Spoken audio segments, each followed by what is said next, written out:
Here we go. Stephen Kaplan, George Washington University. Welcome back to our podcast. Thank you very much. I'm a long-time listener, and I'm happy to be back on the show. You're a fan favorite, probably after the electronic tango. Well, I'm very happy to be tangoing here with you once again. You are a scholar of China in Latin America with a focus on Chinese finance throughout the region. We tend to think of Argentina as an interesting case study in the relationship U.S., Latin America, and China. And here's why, and tell me if you think there's anything to this. There are countries in the region that have struggled to maintain relations with both and have been punished by the Trump administration for doing so. I'm thinking particularly of the Trump administration reaction to the recognition of China over Taiwan by El Salvador, by Panama, by the Dominican Republic. Some time ago, the United States has remained close with Argentina despite what appears to me to be quite a close relationship with China, even after the exit of Cristina Fernandez de Kirchner, who originally brought Beijing and Buenos Aires very close, and the election of a very pro-American, very pro-Western, very pro-market leader, Mauricio Macri. And yet, I don't see any distance between the U.S. and Argentina.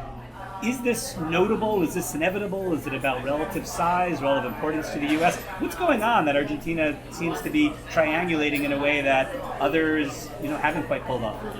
So I guess a few things come to mind immediately. One is the difference between Central America and South America in relation to China, where you have the issue regarding the One China policy, you have this political conditionality in Central America. This seems to be sort of the opening spigot for finance and investment. There's not that same kind of series of political conditions in South America. So I think that's one difference. Also, I think it's worthwhile to highlight President Macri has worked very hard in the triangulation, right? He's been to the United States, I believe, at least 4 times, China 4 times, I believe, as well. So, or at least meetings with both Chinese and U.S. officials at a high level in both countries over time. So I think that's another key factor as well. I also think in terms of the type of investment that you're getting in Argentina, a lot of it tends to be oriented more towards infrastructure rather than necessarily very sensitive issues surrounding telecommunications and so forth. There's obviously been some concern about different investment, including nuclear power and even more so space satellites, but I think that's been less of the narrative relative to the other stories in terms of cargo railways and infrastructure, urban infrastructure.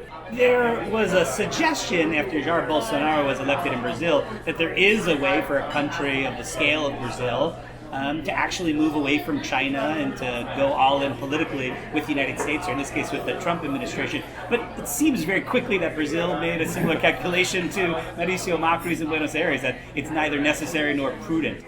Well, and I think to some extent, part of the reflection of that is a trade relationship, right? China is basically Argentina's second largest trade partner. Another part of that is infrastructure plans as well, right? If you think of both Brazil and Argentina, these are 2 countries whose public policy currently is circling around very big infrastructure plans. But at the same time, their 2 countries are also struggling with austerity, budgetary balance, things along these lines. So China represents an opportunity to basically be able to pursue those infrastructure plans while at the same time pursuing budget discipline, which is very advantageous. In a way that we don't necessarily see the same kind of infrastructure investment either from the private sector or other Western actors to the same extent we see with China. So I think that there's a realization that China creates a real economic opportunity here. From the perspective that we've started with here, from the capitals in Brasilia and Buenos Aires, this seems like a diplomatic win for these governments. They're able to maintain a good relationship with the United States. They're able to benefit from Chinese, largely infrastructure investment and increasing market access to China. From the White House perspective, this is arguably a loss. I mean, the message has been watch out for predatory lending and debt trap diplomacy. Stay away from China. The U.S. is your partner. Let's talk about it from the perspective of the Trump administration. Have they lost in this debate with some of the biggest economic powers in their own hemisphere? I mean, I think to some extent, if you think of the landscape within South America, rather than necessarily through a Cold War prism, but if you think of it more in terms of current day economic competition, there's plenty of sort of scope for the United States to compete. It's a question for the U.S. policy community to find out what piece of that economic possibility are you going to carve out, right? it's pretty clear in terms of Western companies, and particularly U.S. companies, there's limited interest in sort of these big ticket infrastructure projects. But as we see more opportunities coming along in a place like Argentina, that is now developing more of a technology and telecommunication presence, more unicorns in terms of that industry, et cetera, there may be opportunities to tap a different kind of expertise, a different kind of capital within our private sector that can be advantageous. So I don't think it necessarily has to be a zero-sum game between the United States and China within Argentina. And even the kind of infrastructure investment we've seen, right, where you have a cargo railway within Argentina, goes through 18 provinces, covers 70% of the country, it gets goods to ports a lot more quickly, that's going to benefit the United States, Europe, China, many different actors. So by envisioning a win-win scenario here where the United States private sector plays a critical role in infrastructure development in Latin America, at the same time that China provides, multi-billion-dollar financing, it presupposes that the White House is incorrect in its assessment of the quality of Chinese lending. I think the White House has been explicit in describing Chinese lending as intentionally designed to provoke defaults, the capture of physical assets in these countries, and as having an agenda that will create another debt crisis in Latin America, as we saw in the 1980s. From your description, you seem to see it as less nefarious, as capital that's affordable and being put to productive uses. Do I have that? Yeah, I think what's key, obviously there are costs and benefits to China's relationship in Latin America and Argentina like any other creditor.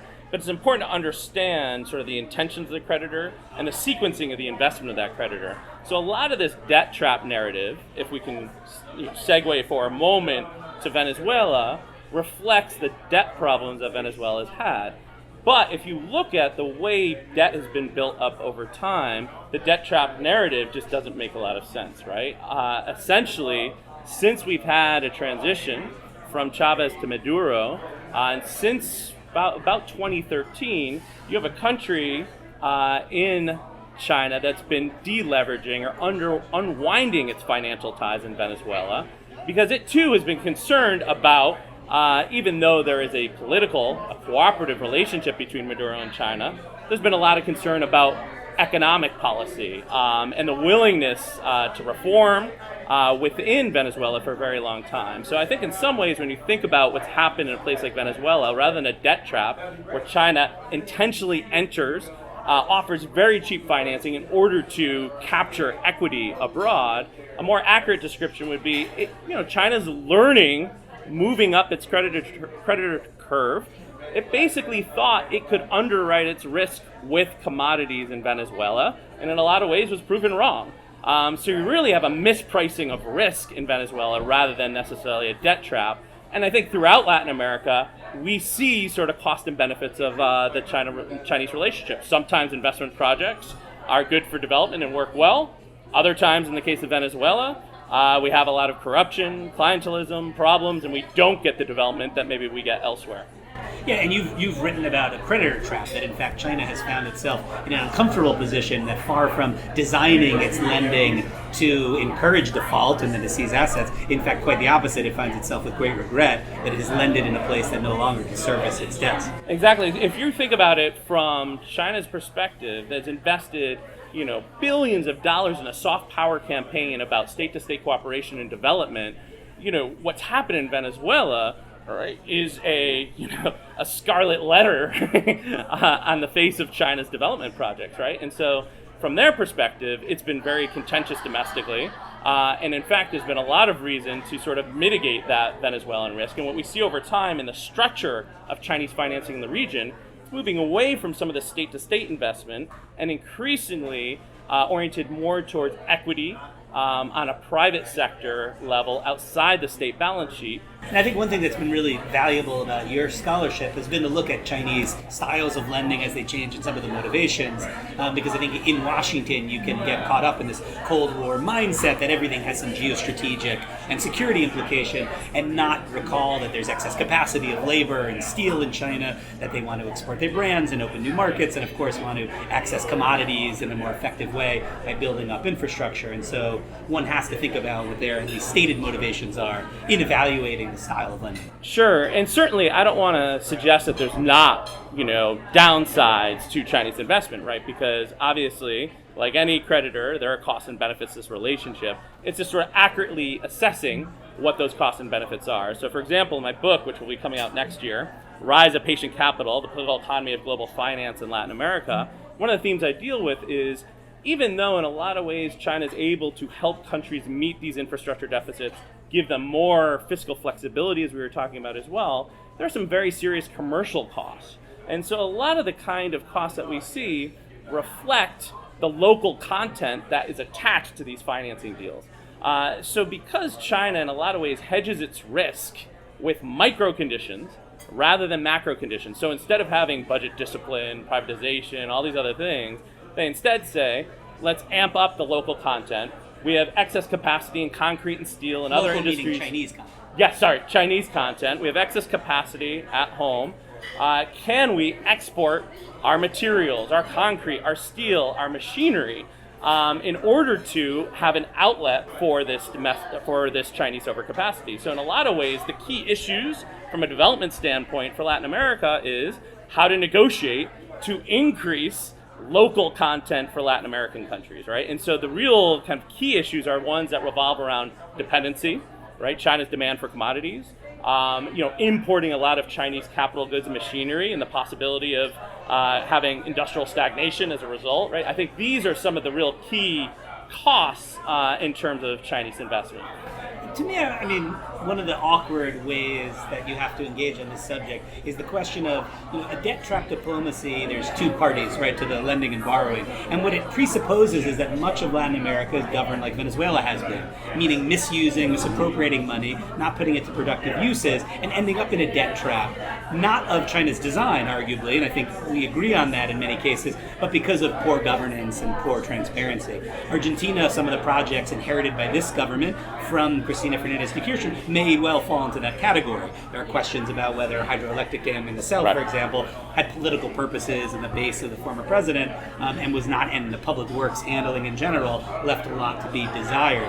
It's awkward, I say, because this suggests that the governments themselves are not capable of putting this money to good use, and so are particularly vulnerable to the lack of macro conditions that China imposes in its debt structures. And I think that's the real tension, right, in terms of this creditor-debtor relationship, is ultimately China forgoes these macroeconomic conditions, emphasizes on the commercial conditions. Traditional Western lending shares the onus, shares the burden, of the oversight, supervision, transparency. In a lot of ways, China punts that locally, right? And this is what we mean about a learning curve for China, because then they're faced with putting that discretion in the local government, which may work out very well, but at the same time, it may turn disastrous, as we've seen in places like Venezuela. But to be clear, oftentimes China is not the only creditor, right? So take the Venezuelan case for a moment. China is responsible for about 18% of Venezuela's total indebtedness, but who's responsible for about half of Venezuela's indebtedness? Wall Street investors, bond investors, right? So usually, as is the case with any country, as they build up debt over time, it's usually a question of local management, how they employ the debt and how they employ investments, and are they productive enough to generate growth and repay the debt, no matter who the creditor is. So you're exactly right in honing in on local governance as a key issue here, and the key Achilles heel of Chinese lending. I think the key part in thinking about how China approaches finance as well is that there's this commercial motivation. So if they see an opportunity for market share in alternative energies and nuclear power, they're quite willing to subsidize interest rates, but it's not because of a debt trap. They're subsidizing interest rates in order to grow their market share. For example, in nuclear energy, Russia has 45% of global nuclear power industry in terms of exports. China has about 9%. So, in order to compete, they offer these subsidized rates. Ultimately, then again, it comes down to the question of local content, because they then hedge this risk with commercial conditions and trying to increase the amount of contract that reflects Chinese capital, machinery, etc. Before we conclude, you focused on how China has been changing to some degree its lending strategies, a little bit less state-led, some more equity investments. The bank of the New Development Bank, Yeah. the BRICS Bank, has an interesting model, as far as I understand it, where you can choose national standards or World Bank standards, which seems to be a recognition that it does benefit the creditor at times to have some conditionality, even if it doesn't quite fit into the narrative of a sort of South-South cooperation that respects local sovereignty. That example and the disaster in Venezuela that China has on its hands, do you think it's shaping its practices at all, or might going forward? I mean, you've mentioned this is sort of a scarlet letter in Venezuela. There's the infamous Sri Lanka case. There's the criticism from the White House, fair or not, that is branding China as seeking default. How do you think all these factors are changing, if at all, the way China might in the future engage as it continues its massive Belt and Road infrastructure investments in Latin America? So given that so much of their foreign policy is structured around the idea of non-intervention, they can't well embrace policy conditionality completely. So what we see are, particularly in cases like Venezuela, where macroeconomics has been sort of a key dimension of consultation, we do see increased emphasis on monitoring and words like this coming out. But to your point about New Development Bank, the New Development Bank itself, given that you only have 5 shareholders, one of the key, and it's sort of a south-to-south institution, a key aspect of that institution is non-intervention, right? But obviously, as China's moved up this learning curve, they're trying to figure out how to hedge this risk without embracing policy conditionality. So what we see in places like New Development Bank is an opening up to a multitude of different strategies, national, international, etc., without necessarily embracing policy conditionality directly. We've also seen the AIIB directly support open bidding, concessions, private procurement. Even China itself and Chinese officials have highlighted as Latin America, including Argentina, just published in 2017, PPP program, private-public partnership in terms of private procurement. Now we see China increasingly thinking about, okay, maybe we need to enter via the private procurement process, via the private sector. We need to encourage private sector investment more. So rather than embracing policy conditionality hedge, they're increasingly trying to embrace the private sector, or at the very least, state-backed equity funds that are investing in the private sector. And notably, China still borrows from the World Bank with similar motivations, it would seem, to make sure that they have this type of supervision and access to best practices. Exactly, right? So, and you actually even see in the case of, the BRI and some of the debt management mechanisms that were discussed at the most recent BRI forum, in a lot of ways, the template comes directly from places like the IMF and the World Bank, right? And so you definitely see this toggling as sort of a rising predator between sort of the rhetoric of non-intervention, the past commitments from the West with policy conditionality, and China trying to incrementally find sort of what's the right way. Stephen Kaplan, George Washington University, a global fellow at the Wilson Center in the Latin American program, a great friend of Electronic Tango, and we hope of our podcast. Oh, most definitely. I'm a big fan of the podcast. Make sure you stay tuned every week. Thanks so much. And thankfully, our producer is a wonderful editor. That's me, Katie Hopkins. If you enjoyed the show, subscribe to the Argentina Project podcast on SoundCloud and sign up for our weekly newsletter at wilsoncenter.org/weekly-asado.